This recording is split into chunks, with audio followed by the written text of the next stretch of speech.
بسم الله الرحمن الرحيم. الحمد لله رب العالمين والعاقبة للمتقين والصلاة والسلام على سيد الأنبياء والمرسلين سيدنا ومولانا محمد وآله وأصحابه أجمعين. أما بعد فأعوذ بالله من الشيطان الرجيم. بسم الله الرحمن الرحيم. هو الذي جعل الليل والنهار خلفة لمن أراد أن يذكر أو أراد شكورا.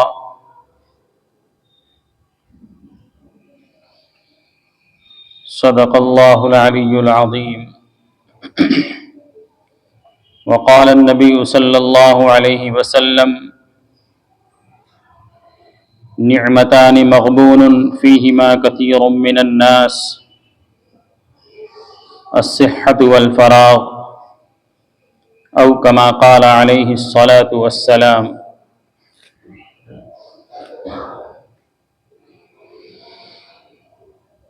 میرے محترم بھائیوں، دوستوں، بزرگوں،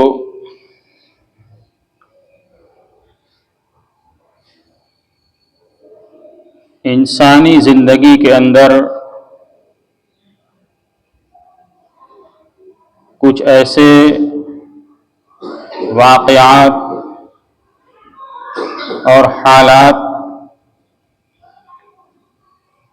کبھی کبھی پیش آتے ہیں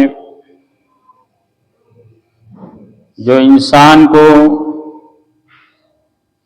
پورے طریقے سے جھنجھوڑ کر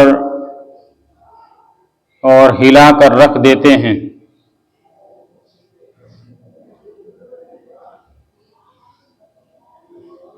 یوں تو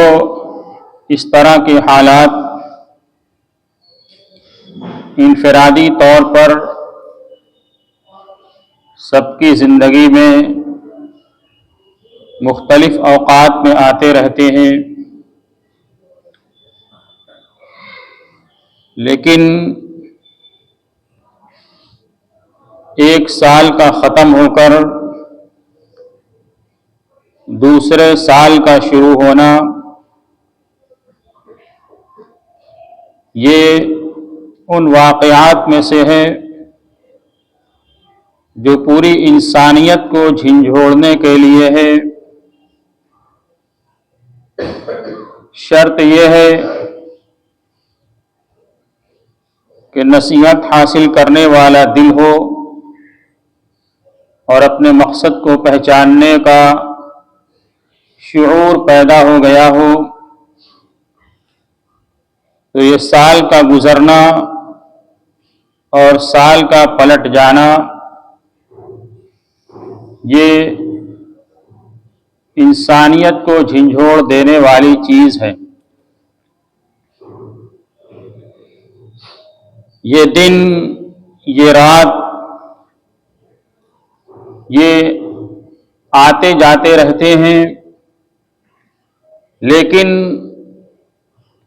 ہر دن کا آنا اور ہر رات کا جانا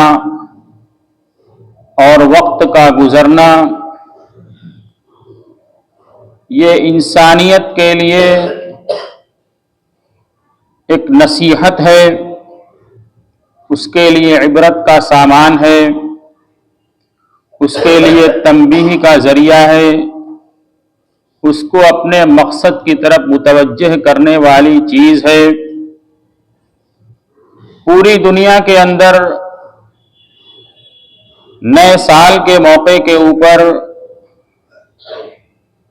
مختلف طرح کے پروگرام ہوتے ہیں، جن میں اکثر کے اندر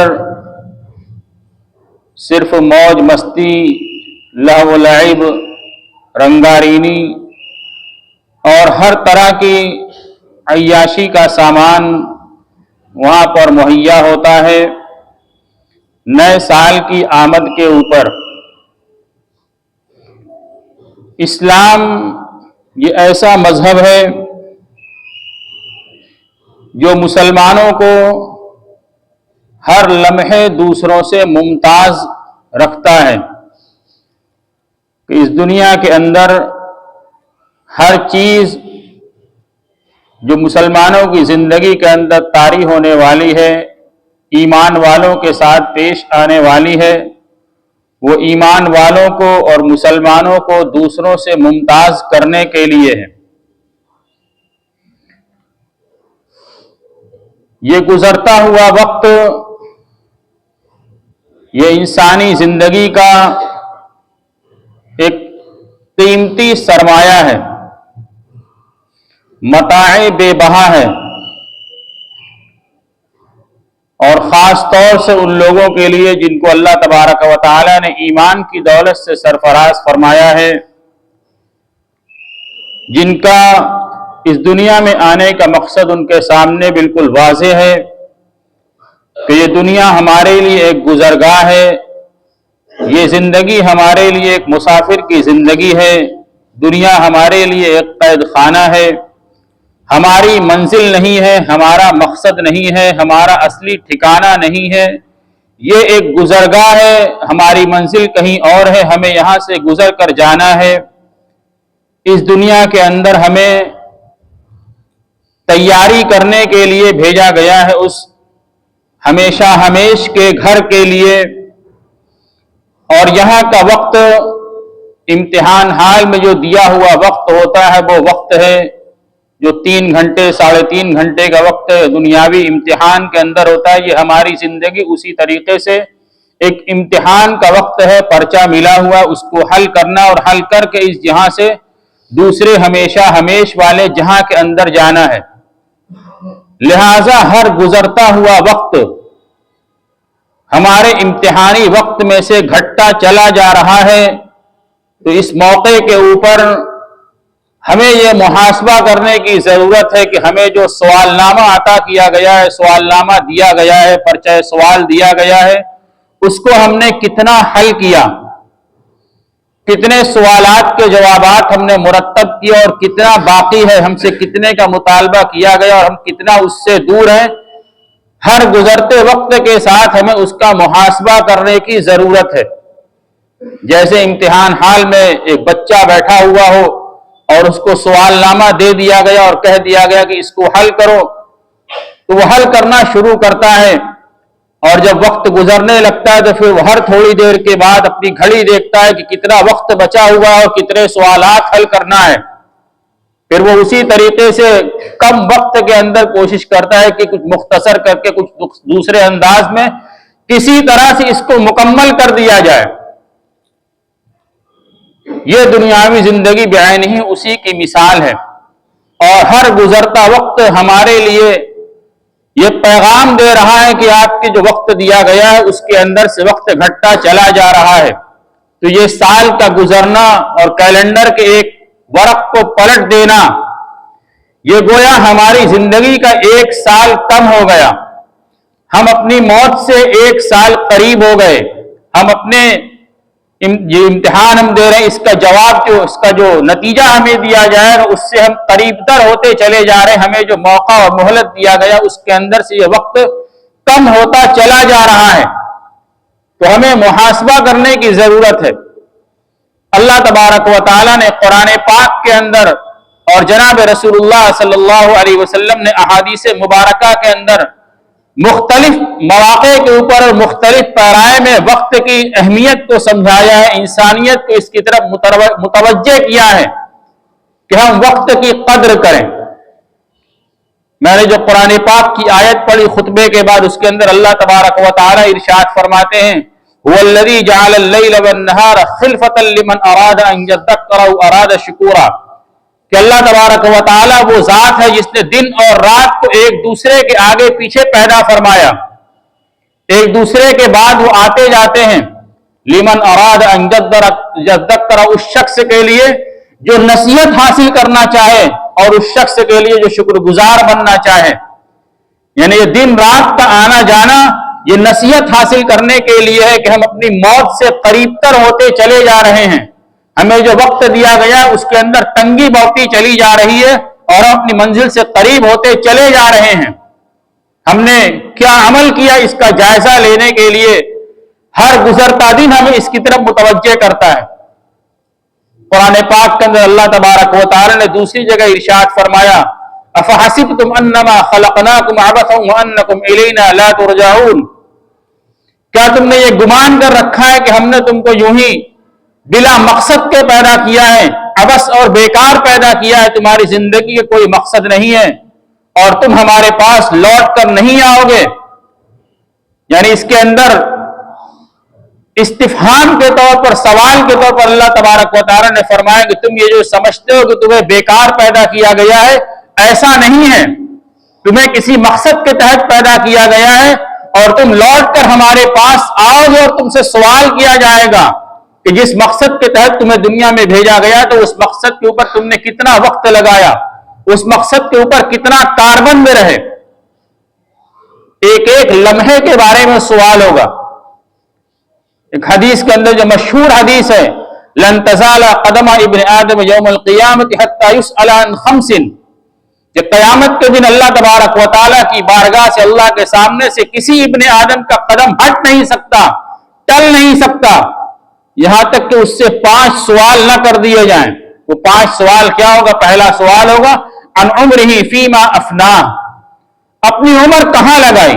ہم نے جو زندگی کے لمحات دیے تو وہ زندگی کے لمحات کن کاموں کے اندر صرف کیا، کہاں اس کو خرچ کیا، اور زندگی میں سے خاص طور سے جوانی کے بارے میں سوال ہوگا، وہ عن شبابہ فیما ابلاہ، کہ اپنی جوانی کو کہاں کھپایا۔ یہ 2 سوال ہر شخص سے ہوگا۔ اللہ تبارک و تعالی نے قرآن پاک کے اندر زمانے کی قسم کھائی ہے، والعصر ان الانسان لفی خسر، قسم ہے زمانے کی، ساری انسانیت ٹوٹے اور خسارے کے اندر ہے، نقصان کے اندر ہے، مگر جن لوگوں نے 4 کام کیے، الا الذین آمنوا وعملوا الصالحات، جو ایمان لائے، نیک عمل کیا، وتواصوا بالحق وتواصوا بالصبر، حق بات کی فرمائش کرتے رہے، حق بات کی نصیحت کرتے رہے، حق بات کی دعوت دیتے رہے اور صبر کی تلقین کرتے رہے۔ یہ 4 لوگ کامیاب ہوں گے، اس کے علاوہ تمام کے تمام لوگ خسارے کے اندر ہوں گے۔ اس سورت کے اندر اللہ تبارک و تعالیٰ نے زمانے کی قسم کھائی ہے، وقت کی قسم کھائی ہے، اس بات کے اوپر متنبہ کرنے کے لیے کہ وقت انتہائی قیمتی چیز ہے۔ تو یہ سال کا پلٹ جانا اور سال کا گزر جانا یہ مسلمانوں کے لیے کوئی خوشی، بڑی خوشی منانے کا موقع نہیں ہے، بلکہ اپنا محاسبہ کرنے کا موقع ہے کہ ہم کس مقصد کے تحت دنیا کے اندر ہمیں بھیجا گیا ہے، اور جو سال ہماری زندگی سے کم ہوا اس سال کے اندر ہم نے کیا عمل کیا ہے، ہمیں جو ذمہ داریاں دنیا کے اندر ہمارے سپرد کی گئی ہیں اس ذمہ داری کو ہم نے کتنا پورا کیا، اس کا محاسبہ کرنے کا وقت ہے۔ اور جو نیا سال شروع ہوا ہے اس کے اندر کچھ عزم کرنے کا وقت ہے کہ آئندہ سال ہماری زندگی کا کیسا گزرے گا۔ لیکن آج اس محاسبہ نفس اور آئندہ کے عزم کے بجائے آج ہماری زندگی مادیت کے اندر گھری ہوئی ہے۔ آج سال گزرتا ہے تو لوگ کاروباری اعتبار سے اور دنیا کے منصوبوں کے اعتبار سے اپنا جائزہ لیتے کہ ہم نے گزشتہ سال یہ منصوبہ اپنا دنیا کے اعتبار سے بنایا تھا، کاروبار کے اعتبار سے بنایا تو وہ منصوبہ کہاں تک مکمل ہوا، اور آئندہ 1 سال کے لیے اپنے منصوبے مرتب کرتے ہیں کہ اس سال کے اندر ہمیں کتنی ترقی کرنی ہے، کتنا کاروبار کرنا ہے، کیا کیا کام دنیاوی اعتبار سے کرنا ہے، وہ سارے منصوبے بناتے ہیں۔ اسلام اس کا بالکل مخالف نہیں ہے کہ آپ وقت کے اعتبار سے اپنے آپ کو منظم کریں، آپ سسٹم کے اعتبار سے اپنے آپ کو منظم کریں، اس کو مرتب کریں، وقت کی تحدید کے ساتھ کام کو کریں۔ اسلام اس کی تائید کرتا ہے کہ آپ سسٹم کے ساتھ زندگی گزاریں، نظم کے ساتھ اور نسق کے ساتھ زندگی گزاریں، سسٹمیٹک کام کریں، تنظیمی طور پر کام کریں، اس کی تائید کرتا ہے۔ لیکن ساتھ ساتھ ہمارا جو مقصد زندگی ہے ہم اس کے اوپر کتنی توجہ دینے والے ہیں۔ ہمارا سارا فوکس، ساری توجہ صرف دنیاوی منصوبوں کے اوپر آ کر بند ہو گئی، اس سے آگے ہماری کوئی سوچ نہیں کہ ہم خود دنیا کے اندر کیوں آئے ہیں، ہم سے کتنے لوگوں کی ذمہ داریاں متعلق ہیں، ہمارے والدین کا ہمارے اوپر کیا حق ہے، ہماری اولاد اس کا ہمارے اوپر کیا حق ہے، معاشرے کا ہمارے اوپر کیا حق ہے، اس کے اعتبار سے ہمارے منصوبے کیا ہیں، ہم ان کے لیے کتنا خیر کا ذریعہ بن رہے ہیں، ان کے لیے کتنا نفع کا ذریعہ بن رہے ہیں۔ یہ جو ہماری ذمہ داریاں، جس کو رسول اللہ صلی اللہ علیہ وسلم نے ارشاد فرمایا ہے، کلکم راع وکلکم مسئولون عن رعیتہ،